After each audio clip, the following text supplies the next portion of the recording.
কলেজের একটা অ্যাসাইনমেন্ট আমাকে নেক্সট 20 ডেজের মধ্যে সাবমিট করতে হবে, কিন্তু আমার মনে হচ্ছে আমার হাতে অনেকটা টাইম আছে, আমি কয়েকদিন বাদে স্টার্ট করব।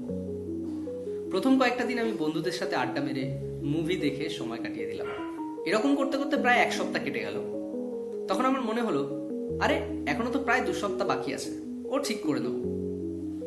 এই ভেবে আমি আবার সারাদিন সোশ্যাল মিডিয়া স্ক্রলিং, বন্ধুদের সাথে হ্যাং আউট এসব করে প্রায় আবার 1 সপ্তাহ কাটিয়ে দিলাম। এরপর যখন আমার হাতে আর মাত্র 1 সপ্তাহ বাকি, তখন আমার কিন্তু অ্যাংজাইটি শুরু হয়ে গেল, বা আমি প্যানিক করতে শুরু করে দিলাম যে আমার হাতে মাত্র আর 1 সপ্তাহ বাকি, আমাকে এই 1 সপ্তাহের মধ্যে এই অ্যাসাইনমেন্টটা কমপ্লিট করতে হবে। তো এরকম ঘটনা কে কে ফেস করেছো আমাকে কমেন্ট বক্সে জানাও। কোনো কাজকে বিলম্বিত করার এই যে প্রবণতা, বা করবো এই যে টেন্ডেন্সি, এটাকে বলা হয় প্রোক্রাস্টিনেশন। এই প্রোক্রাস্টিনেশনের কারণে আমরা অনেক সময় নিজেদের ফুল পোটেনশিয়ালকে রিয়েলাইজ করতে পারি না, বা আমাদের অনেক টার্গেটসকে আমরা অ্যাচিভ করতে পারি না। যে কাজটা আমাদের একটা পার্টিকুলার টাইম লিমিটের মধ্যে কমপ্লিট করার কথা ছিল, সেটা আমরা প্রথম দিকে প্রোক্রাস্টিনেট করে করে অনেকটা ডিলে করে ফেলেছি, এবং শেষের দিকে গিয়ে তড়িঘড়ি সেটাকে করতে গিয়ে তার কোয়ালিটি ডিগ্রেড করে গেছে। তো এই যে প্রোক্রাস্টিনেট করা বা কোনো কাজকে বিলম্বিত করা, এটা কিন্তু আমাদের দৈনন্দিন জীবনের একটা সমস্যা। ওয়েট, শুধু আমরাই কি প্রোক্রাস্টিনেট করি? না, ইটালির রেনেসা পিরিয়ডের versatile genius Leonardo da Vinci তার মোনালিসা পেন্টিং এর পারিশ্রমিক কিন্তু পাননি, কারণ তিনি সেই পার্টিকুলার ডেডলাইনের মধ্যে তার পেন্টিংটাকে কমপ্লিট করতে পারেননি। সায়েন্স, আর্ট, আর্কিটেকচার, বায়োলজি বিভিন্ন ফিল্ডে তার রুচি থাকায় তার ইন্টারেস্ট একটা জায়গা থেকে আরেকটা জায়গায় সুইচ করত, এবং তিনি একটা কাজ অনেক সময় করতে করতে সেটাকে স্টপ করে অন্য কোনো একটা ফিল্ডে সুইচ করে যেতেন। এছাড়াও the virgin of the rocks বলে একটা পেন্টিং এর অর্ডার তার কাছে আসে, যার জন্য 7 মাস সময় তাকে দেওয়া হয়, কিন্তু সেটা তিনি টাইমের মধ্যে কমপ্লিট করতে পারেননি। Greek philosophers like Socrates, Plato, তারা এই প্রোক্রাস্টিনেশনের যে হ্যাবিট, তাকে একটা বিশেষ নাম দিয়েছিলেন, অ্যাক্রেশিয়া। সুতরাং প্রোক্রাস্টিনেশনকে কিন্তু মডার্ন প্রবলেম বলা যায় না। হ্যাঁ, তবে এটা ঠিক যে আজকে মডার্ন এরাতে দাঁড়িয়ে আমাদের হাতে অনেক ডিস্ট্রাকশনস আছে, যেগুলো আমাদেরকে আরো বেশি করে প্রোক্রাস্টিনেট করতে বাধ্য করছে। কিন্তু আমরা প্রোক্রাস্টিনেট কেন করি? চলো চটপট জেনে নেওয়া যাক। Number 1, instant gratification. রিসার্চের মাধ্যমে জানা গেছে যে প্রোক্রাস্টিনেশন হয় আমাদের ব্রেনের লিম্বিক সিস্টেম এবং প্রিফ্রন্টাল কর্টেক্সের মধ্যে একটা টানাপোড়েনের মধ্যে দিয়ে, যেখানে লিম্বিক সিস্টেম জয়লাভ করে। আমাদের ব্রেনের লিম্বিক সিস্টেম সবসময় শর্ট টার্ম প্লেজার চায়, অন্যদিকে ব্রেনের prefrontal cortex long term planning করে। কিন্তু মোস্ট অফ দ্য টাইম দেখা যায় যে আমাদের প্রিফ্রন্টাল কর্টেক্সকে লিম্বিক সিস্টেম ডমিনেট করে দিচ্ছে, এবং আমরা শর্ট টার্ম গেইনকেই প্রায়োরিটাইজ করছি। যে কাজগুলো আমাদেরকে ইনস্ট্যান্ট গ্র্যাটিফিকেশন দিতে পারে না, আমাদের ব্রেন সেগুলোকে অ্যাভয়েড করে। মুভি দেখা, সোশ্যাল মিডিয়া স্ক্রল করা, এই হ্যাবিটসগুলো আমাদের ব্রেনে ডোপামিন রাশ ক্রিয়েট করে, যেটা আমাদের কাছে খুবই প্লেজারেবল এবং ইনস্ট্যান্ট গ্র্যাটিফিকেশনকে স্যাটিসফাই করে। অন্যদিকে কোনো একটা আননোন বা ডিফিকাল্ট প্রজেক্ট আমাদের কোনো ইনস্ট্যান্ট গ্র্যাটিফিকেশন দেয় না, তার ফলে আমাদের কাছে সেটা কিন্তু আনঅ্যাট্রাকটিভ হয়, এবং আমরা সেই কাজটাকে বিলম্বিত করি। Next, fear of failure. কোনো একটা ডিফিকাল্ট বা আননোন কাজে আমরা ফেল করতে পারি, এই ভয়ে কিন্তু আমরা কাজটা অনেক সময় শুরুই করি না। এই ফিয়ার অফ ফেলিয়ার থেকে নিজেকে প্রোটেক্ট করার জন্য আমাদের ব্রেন এই কাজটাকে অ্যাভয়েড করে। 3 নম্বর কারণটা হচ্ছে ফিলিং অফ ওভারওয়েলম। কোনো একটা কাজ যখন খুব ডিফিকাল্ট বা কমপ্লেক্স হয়, তখন সেটাকে ব্রেন খুব স্ট্রেসফুল মনে করে। এর ফলে আমাদের ব্রেন সেই কাজটাকে একটা থ্রেট হিসেবে নেয় এবং এটাকে অ্যাভয়েড করার চেষ্টা করে। এবার আমরা 3 প্রকারের 2 মিনিটস রুলস এর কথা বলবো, যেগুলো ইমপ্লিমেন্ট করে আমরা প্রোক্রাস্টিনেশনের হ্যাবিট থেকে বেরিয়ে আসতে পারি এবং আমাদের হাইয়েস্ট পটেনশিয়াল রিয়েলাইজ করতে পারি। তবে তার আগে যদি তোমাদের মনে হয় যে ভিডিওটা হেল্পফুল বা তোমাদের লাইফে কিছু ভ্যালু অ্যাড করতে পারছে, তাহলে hit the like button and subscribe to my channel. প্রথম solution, do it now 2 minutes rule.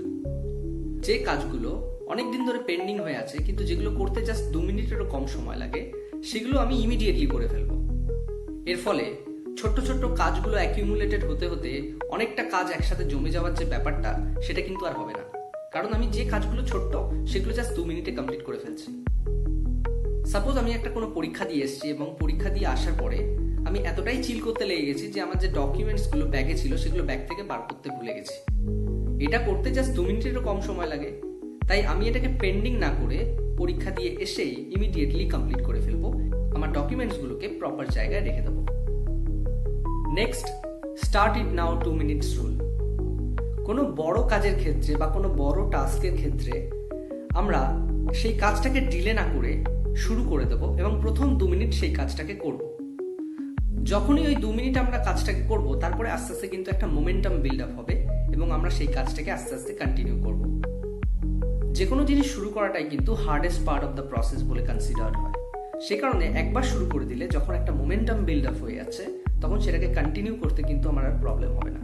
কোনো দিন হয়তো আমাদের পড়ার মুড থাকে না, তখন পড়তে বসতে ইচ্ছে করে না।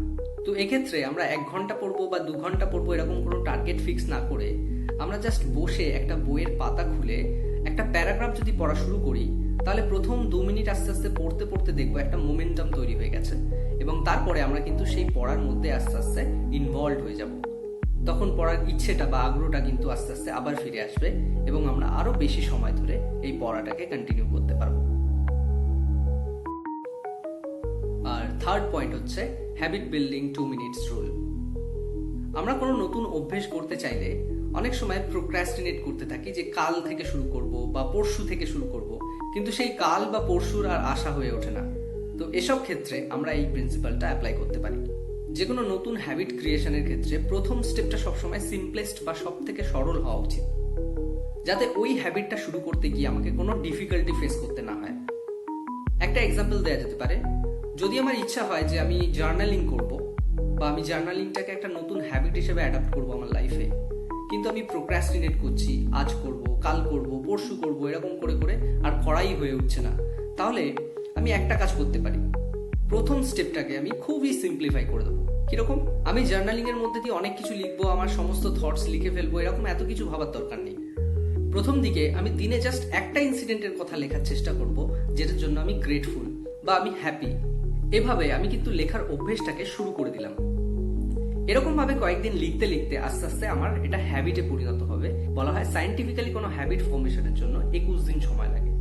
তো এরকম প্রথম দিকে আমরা যদি ছোট্ট কাজটা দিয়ে শুরু করি, তারপরে আস্তে আস্তে জিনিসটা আমাদের হ্যাবিটে কনভার্টেড হয়ে যাবে এবং তখন আমরা ফ্ললেসলি জিনিসটাকে কন্টিনিউ করতে পারবো। তাহলে আজকে আমরা দেখলাম প্রোক্রাস্টিনেশন কি। বারবার কোনো কাজকে বিলম্বিত করাই হচ্ছে প্রোক্রাস্টিনেশন, যেটাকে গ্রিক ফিলোসফার্সরা নাম দিয়েছিলেন অ্যাক্রেশিয়া। এরপর আমরা দেখলাম প্রধানত 3টে কারণে আমরা প্রোক্রাস্টিনেট করি: fear of failure, instant gratification, feeling of overwhelm. Procrastination যে শুধুমাত্র মডার্ন প্রবলেম নয়, সেটাও আমরা দেখেছি। ফাইনালি আমরা 3 রকম সায়েন্টিফিক ওয়েজের মধ্যে দিয়ে প্রোক্রাস্টিনেশনের হ্যাবিটকে এলিমিনেট করার পদ্ধতি শিখেছি। Number 1, do it now 2 minutes rule. যে কাজগুলো করতে 2 মিনিটেরও কম সময় লাগে সেগুলোকে আমরা ডিলে না করে ইমিডিয়েটলি করে ফেলবো। Number 2, start it now 2 minutes rule. যে কাজগুলো একটু ডিফিকাল্ট বা কমপ্লেক্স সেগুলোকে আমরা প্রথম 2 মিনিট করার টার্গেট নিয়ে শুরু করব এবং তারপরে আস্তে আস্তে একটা মোমেন্টাম বিল্ড আপ হয়ে যাবে, যাতে আমরা সেই কাজগুলো আরো বেশি সময় ধরে কন্টিনিউ করতে পারবো। আর finally habit building 2 minutes rule. যে কোনো ভালো হ্যাবিট বা অভ্যেস গড়ে তোলার ক্ষেত্রে আমরা সেই হ্যাবিটটাকে সিম্পলিফাই করে দেবো, যাতে সেটা 2 মিনিটের মধ্যে আমরা স্টার্ট করতে পারি এবং সেটা স্টার্ট করতে আমাদের কোনো ডিফিকাল্টি ফেস করতে না হয়। তো আজ এ পর্যন্তই। Thank you for your time and patience.